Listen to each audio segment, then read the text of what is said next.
I shall have to leave you soon. Return to court. Barely got back to Toussaint. A knight in the service of Her Illustrious Highness knows no rest.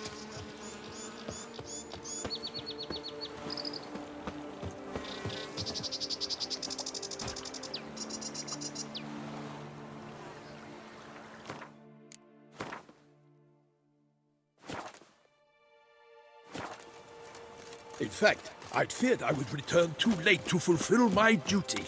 Yet it seems I've arrived in the nick of time.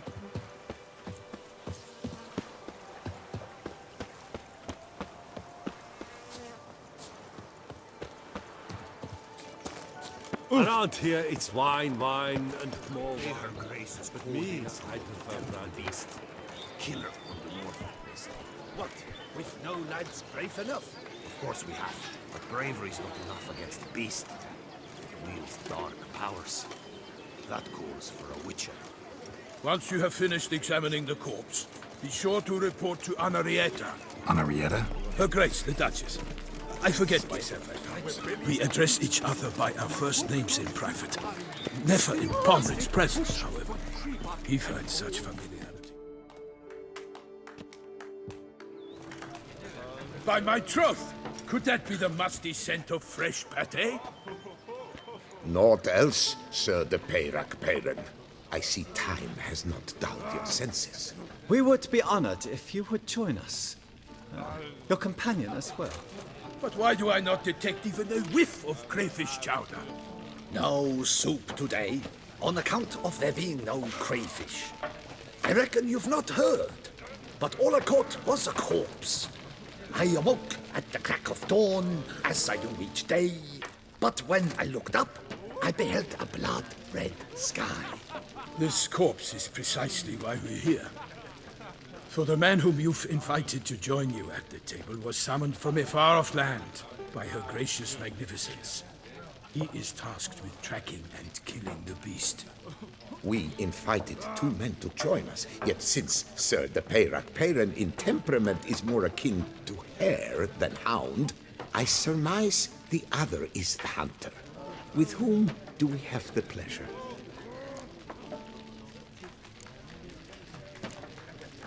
Name's Geralt. A humble introduction. You've clearly not tarried long with Sir de Peyrac-Peyran. Spare us the petty insults. Geralt is a master of the witchering trade. He has questions concerning the beast's last victim. I was the one to find the corpse. The sun had just risen when I awoke, sat straight up in my bed, looked out the window, and beheld a sky red as blood.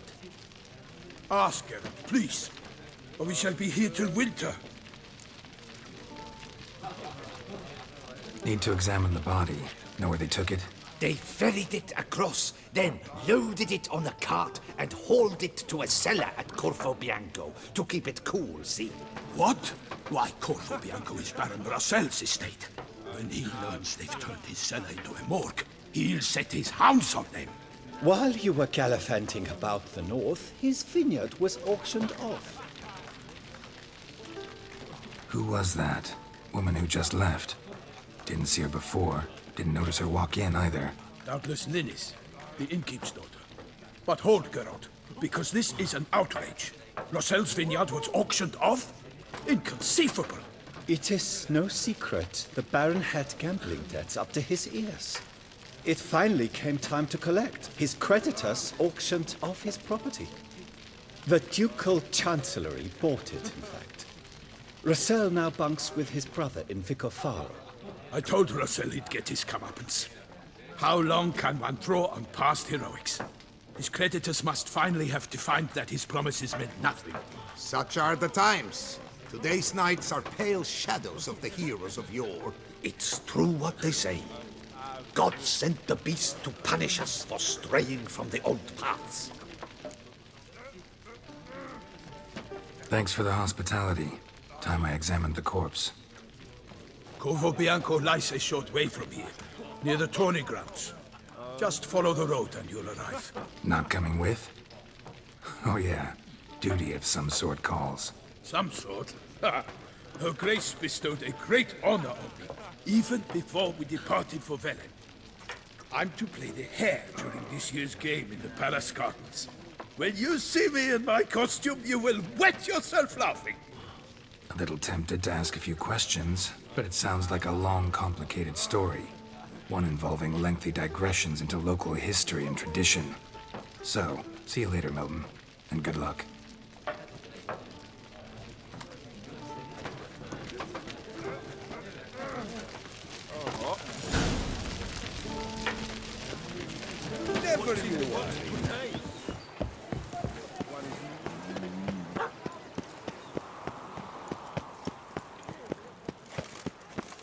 Ah! Oh!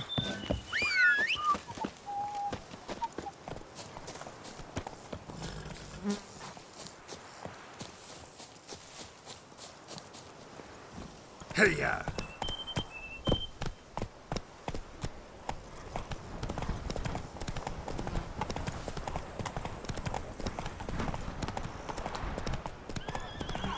Sounds like a fight. Have to hurry.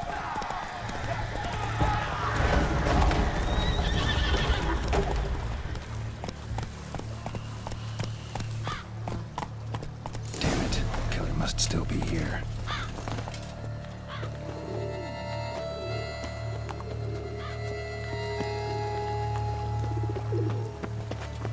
In the cellar.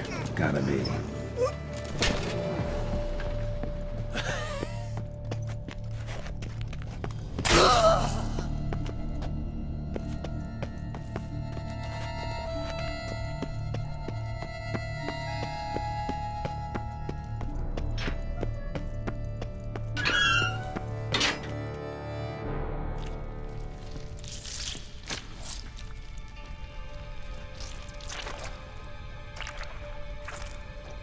You.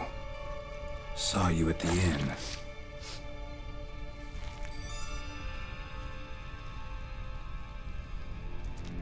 Why'd you kill these people? Clearly wasn't for their blood.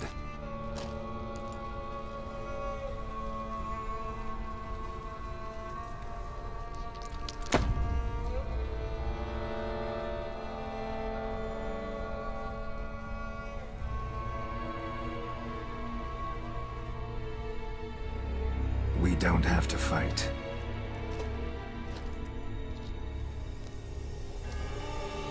You are wrong.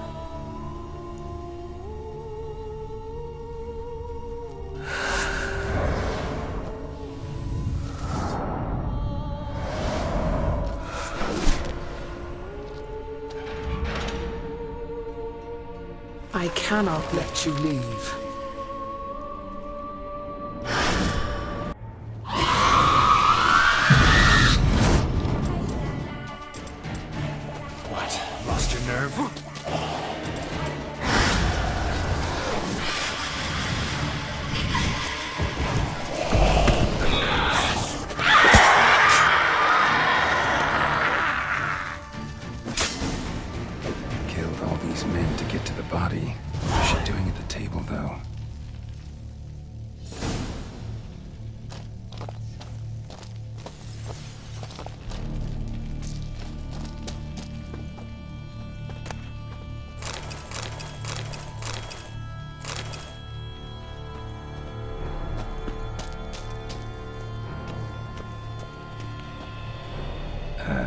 Stinks.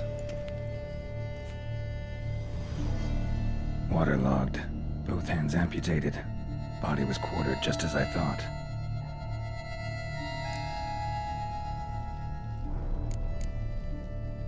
Third hand. A spare? Except it's clearly not the victim's. Guardsmen must have not noticed it as they picked everything up. How's this possible? Still warm. Blood still flowing? Several monster species can regenerate. Never heard of that happening to their severed limbs, though. Or of their limbs seeming completely alive after so much time. Examine the tissue more closely later. Might learn something.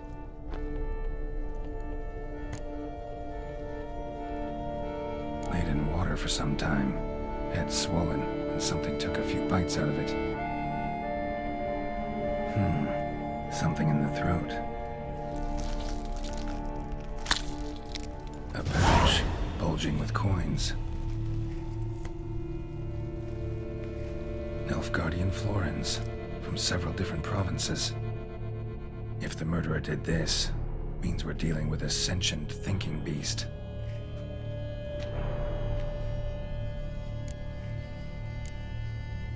Body was chopped up after death.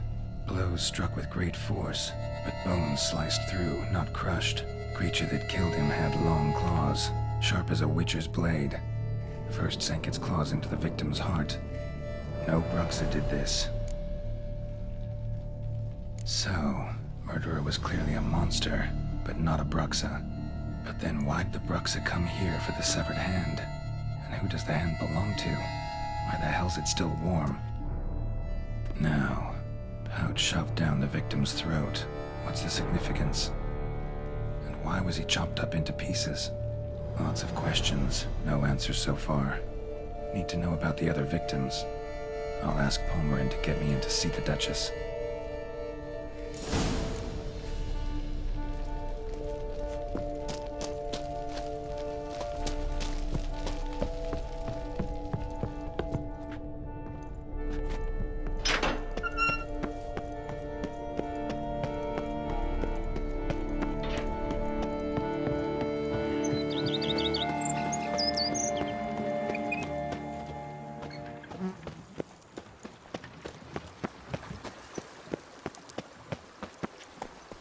Hey there.